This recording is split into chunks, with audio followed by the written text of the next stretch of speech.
Okay, day 2 of our Disciple Makers devotional. And today we're talking about sheep without a shepherd. Here's the thing: Jesus never intended for preachers and sermons to take the place of fishermen, disciple makers. It just never is what he had in mind.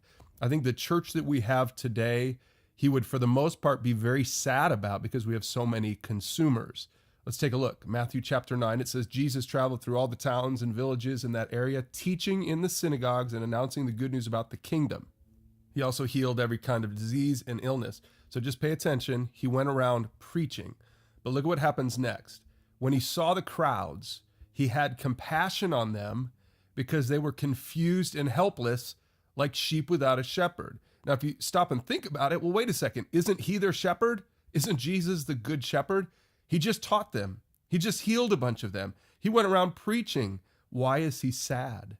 It's because he knows that preaching is not the end game. It's not about the sermon. It's about connecting people with shepherds who can help them, or disciple makers, regular people who can walk with them and help them in a personal way.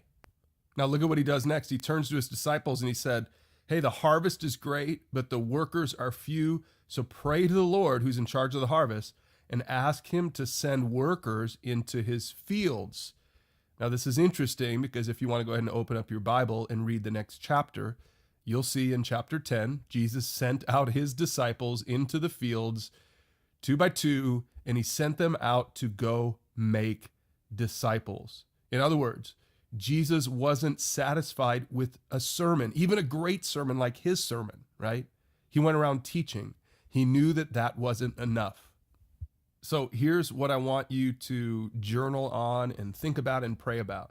How are sermons limited in their impact compared to more personal disciple making, one-on-one, one-on-two or three, or even in a small group? How are sermons limited? I mean, sermons aren't terrible. That's not my message here. Jesus still preached, but how are sermons limited, and how is disciple making more effective when it comes to making disciples? Think about that. Secondly, I want you to think about this. Name a few people in your life who need more than a sermon. Maybe you've invited them to church. Maybe they're even coming to church, but you realize that they're not really listening, or they're not really picking up what the teacher is preaching at church. I know I have this in my own life, neighbors and friends and people that have heard my own sermons for years, and I sit down and have a conversation and I realize I'm not sure they fully understand or have responded to the gospel. That's because Jesus never intended preachers and sermons to be the end game. He wants to connect regular people to regular people. And that includes you. He wants you, if you're a Christian, to be a disciple maker.